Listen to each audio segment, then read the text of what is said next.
Well, right. I mean, Eddie's saying Azim couldn't lace your boots. Could he? There's one way to find out, and that's to fight, isn't it? What do you think? You What do know I Adam think? Azim. I You don't know Ben Shalom. I don't think that you fight the way Eddie Hearn suggests you fight. You do what you want to do when you think it's right for you to do it. So if there is a situation where one fighter's had 16 fights and is more experienced, one's 21 and one's 27, one's had 11, there is a probability that one's going to have more opportunity to develop their craft better.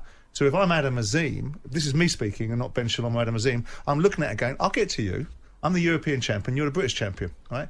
And Eddie Hearn's doing his job. He's doing precisely what he should do. He's creating a narrative. I dare you. Okay, I'm going to run my... He's not creating a narrative.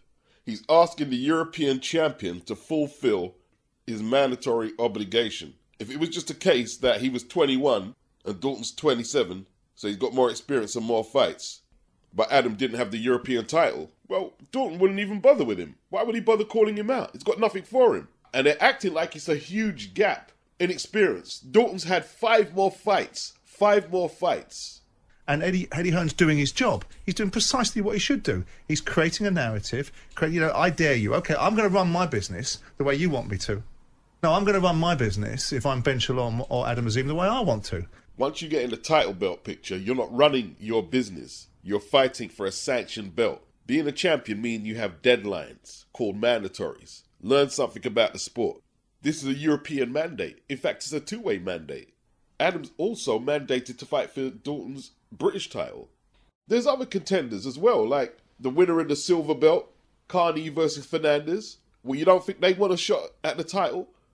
Him not taking his mandatory is holding up contenders. And Simon is such a casual, he doesn't think of them things. These are things that all of us who follow boxing think about. If you hold up the belt, there's a whole load of contenders training hard, fighting hard, who want to fight for the title, and you're holding it up. That's not good.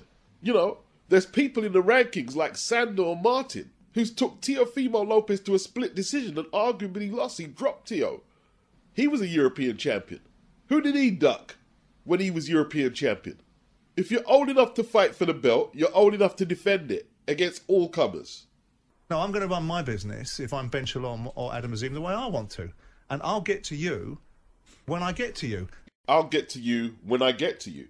No problem. Tell Adam Azim to vacate the belt, and when he's ready to fight all comers, then he can talk about fighting the likes of Dalton Smith, or talk about fighting Keyshawn Davis, knowing full well the fight's not going to happen. Adam Azim talking about, I'll fight Keyshawn, it'll be at Wembley Stadium. But it's also about matchmaking. Frank Warren and Eddie Hearn in different guises will sit here in a different conversation when it suits their narrative and say, well, I'll get my fighter ready, and he'll beat this fella when he's the best version of him. So it's all about balance. Yeah. Now, that's just deflection. Eddie and Frank Warren were in a hot seat about protecting one of their fighters from taking a mandatory against a potentially dangerous challenger. They'd have to be dodging bullets from the media. But right now, all you're doing is giving Ben Shalom a soft spot to land. I don't like weak debaters, yeah? If you're going to throw Eddie and Frank under the bus, at least give us an example of where they've pulled out on the day of the purse bid, or have their fighters pull out of so many purse bids. At least have some examples to hand. And I'm sure they're out there. Being a boxing promoter is not supposed to be easy. It's not supposed to be easy. Talksport is broadcast to millions of people in Britain and Ireland. And a lot of them are casual boxing fans. And when they hear Simon talking, not once mentioning that there's 2 mandatories at hand here. No one's trying to bully anyone into a fight. I'm sure they'll do what they want to do when they want to do it. The fans want it. In the same way that if Ben Shalom was sat here telling what Shalom. Eddie Hearn should do, I'd be saying the same thing. You get off brown-nosing the Saudis. Get on with what you're doing, right? And Ben... Yeah, Frank and Eddie will get on with brown-nosing the Saudis while you protect Ben Shalom for whatever agenda you have. Obviously I'm very close with Ben Shalom. Sounds jealous of Eddie and Frank and the Saudi connection. Sounds jealous. I've said I want to get to the end of my career. I want all the traditional belts. I've got the English, I've won the British, Commonwealth. It's called traditional route, Simon. British, Commonwealth, European. Traditional route. Boxing for amateurs and Simon. But that's probably why Ben and Simon Jordan get on so well. It's just amateur journalism and amateur boxing promotion all around. When they got caught out, it's not the fact they fought for the belt, but they tried to floss with the trinket, didn't they? They should have just fought for it and vacated it. Like when Leonard was WBC welterweight champion, he went up to 154 and beat OKOLIE for the WBA strap. But it was a tough fight. He went back down to welterweight. He didn't keep the belt. You can do that. You can do that. And that's what they should have done. Added to the fact, out of Adam Azim's own mouth, he said, when I win the European title, we'll go after Dalton next. He said it out of his own mouth. The only two I need to win now is a European and a world title, so it'd be nice to win the European. Adam Azim's a champion. People used to talk about Simon Jordan like he was the realest voice. Nah. He's trying to defend Ben against the indefensible. What about that British title as well that Dalton has? If Adam ain't going to take his mandatory for that, there's other contenders who don't have the fanfare that Adam Azim has, who ain't scared to fight Dalton Smith. They want their shot. Step aside. Two other fighters that have been said to be on a collision course, Adam Azim and Dalton Smith. Can you go into that a little bit more in detail for us as to where we are at with that? Yeah, I saw a lot of calls to basically vacate before Dalton Smith had even fought. It's hard to offer a fight to a fighter before it's even known to be possible. So I'm not sure how that works. But then since the fight, we've put options on the table. One of them is Dalton Smith, and we've put that to the management team. But what difference does it make pre-fight or post-fight if you're not going to go through with the fight anyway? You might as well save yourself all the embarrassment and have pulled him out as soon as the purse bid was ordered. And post-fight, there was a communication between him and Frank Smith from Matchroom where he said they're not going to take the fight next. As I say, we had to wait till Saturday to be able to present all the options, and we'll see. You had to wait until Saturday hoping that Dalton Smith would lose. But yo, Sky have had enough of him, right? Or somebody's had enough of him because he's done interviews today with no smoke boxing. Boxing Social, they're throwing him out there. You got to do some media, bruh. Yeah? You got to do some media. No more hiding underneath Simon Jordan's desk. No more of that. You know, obviously I'm very close with Ben Shalom at times. Yeah. So, you know, he's out there. He's got to do media. He's got to promote Wardley versus Clark. Got to do that. Then he's got to explain Boxer's relationship with this Majid guy who helped poach Joshua BUATSI from Matchroom. He spent 32 months in jail for fixing cricket matches. And apparently Boxer has been passing envelopes to Majid and his company. Ben's saying that the article in the Times is false. Well, sue them then. Sue them. And then he's got to explain the Dalton Smith, Adam Azim mess. Yeah, looks very uncomfortable. Adam, in my opinion, beats Dalton now. Dalton's a very impressive fighter. I just think Adam is exceptional and will be exceptional. Cool. Well, take the fight then. Take the fight. If Adam Azim can beat Dalton Smith now, take the fight. So you've got a fight where you're confident your fighter will win the fight because he's exceptional, and it's going to be a huge success. You yourself said that. But as a promoter, don't get me wrong, it's a huge fight. And if you're looking at it purely financially as a promoter, and you're looking at it purely for selfish reasons, of course you want that fight. It's a massive fight. Take the fight. When it comes to concerning yourself, first of all, I want to talk about Dalton Smith versus Adam Azim, or should I say properly, Adam Azim versus Dalton Smith, ordered by the EBU for that bout. A lot of concerns as to what the next steps are for Adam Azim. And as well, too, I wanted to discuss, me and my colleague Danny Flexen were discussing that with the back and forth that Eddie Hearn has, and maybe dominating that PR side of it, maybe leaves Adam Azim a little bit unprotected, because I suppose your stance is to not get involved with all that back and forth. How do you feel you're kind of dealing with that side of it, and Adam Azim getting that protection so he doesn't kind of lose that PR battle? And also, the guy interviewing him is inadvertently telling him you're doing a shit job with your fighter, but he's doing it in a nice way. Whether he's going to be taking that fight with Dalton Smith. Look, I do recognise that, particularly as we've not been doing interviews, and not something we get into. Look, I took an awful lot of stick for the Fraser Clark situation. Adam Smith's 21 years old. And on top of that, you made that Freudian, Adam Smith? Adam Smith's 21 years old. That guy's going to be buoyed up by the Polish fans. And hey, listen. But once again, he's away, isn't he? Yeah. Yes, that's intimidating atmosphere, man. Imagine getting them cushy fights in London when you're fighting on AJ undercards to like going then obviously to Bournemouth, down to CBS's like home ground, and now you're going out to Poland. Damn, yeah. Going out to Poland.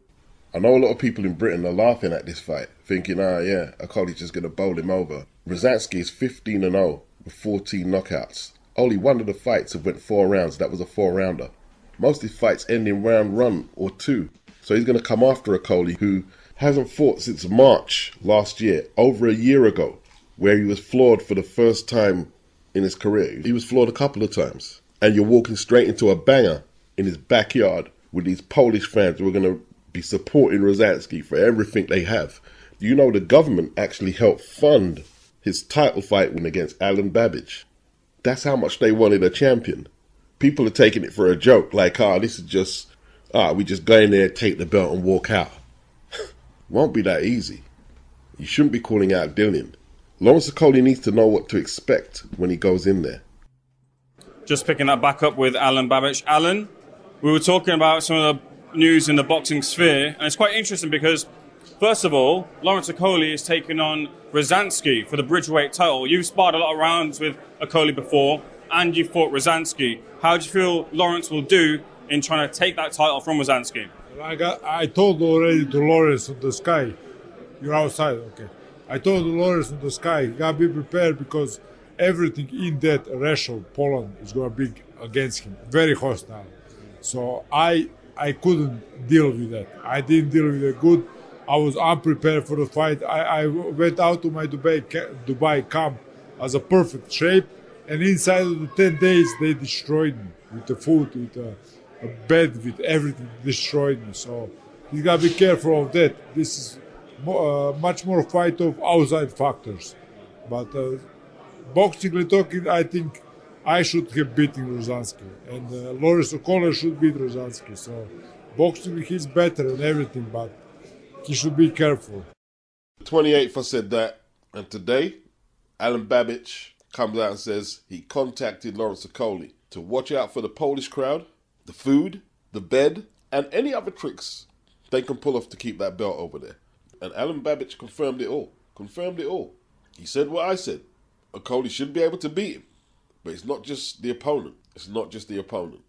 He might want to think about getting his own security, sorting out his accommodation himself, bringing his own food and water over. Yarde was hotly tipped to fight on the Dmitry Bivol versus Artur Beterbiev card, which I assume would have involved him in the 5-on-5 against Craig Richards or Callum. Well, it can't be Callum Smith. We'll go into that later. It can't be Callum. And BUATSI said he hadn't been made an offer yet to fight Yarde. Frank countered that and said BUATSI has actually signed.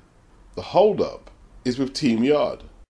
He said on BUATSI he has had an offer and accepted. That's where we are at the moment. And in the meantime, we are trying to sort out a deal with Anthony Yarde. We are dealing with Yarde's management. Well, Tunde manages him. He didn't call Tunde by his name. He trains and manages Yarde. Frank went on to say it's a matter of everybody's understanding what they bring to the table. Everybody has their different views, and I've seen a couple of videos that have been put out. Certainly, one that has been put out by Tunde Yarde that Frank really got pissed off with. Frank said it was disrespectful to everybody that he mentioned. If they want the BUATSI fight, it is there to be done. Now, speculation earlier this week that Callum Smith and Anthony Yarde was nearly a done deal, and I'm assuming that would have been part of the 5+5, Matchroom versus Queensbury.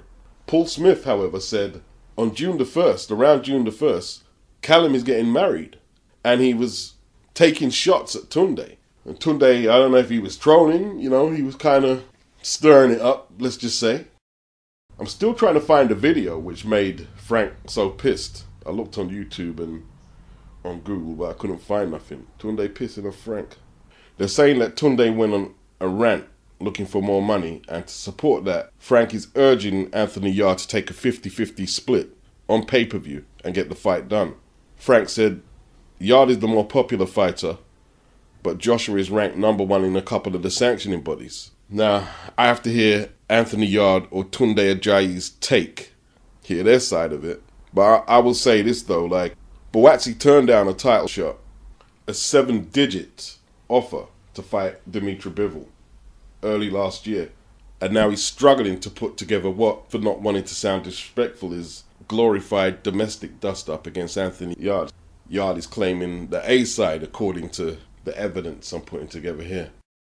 Imagine that. Neither of them have won world titles, and they're struggling to put this fight together here so the winner can go on and try and win world honours is crazy. The typical subliminals. Anthony Yarde posted this up. When people I respect and have been loyal to are losing my respect because they are telling lies, because they are not getting their way, I sip my coffee and smile. Is that a shot at Frank Warren? I think it is. I hope the fight gets made. I hope it gets made. Ben Shalom said that there's a few things in place already. It's going to be a 50-50 venture between Sky and TNT, and it will air on both networks.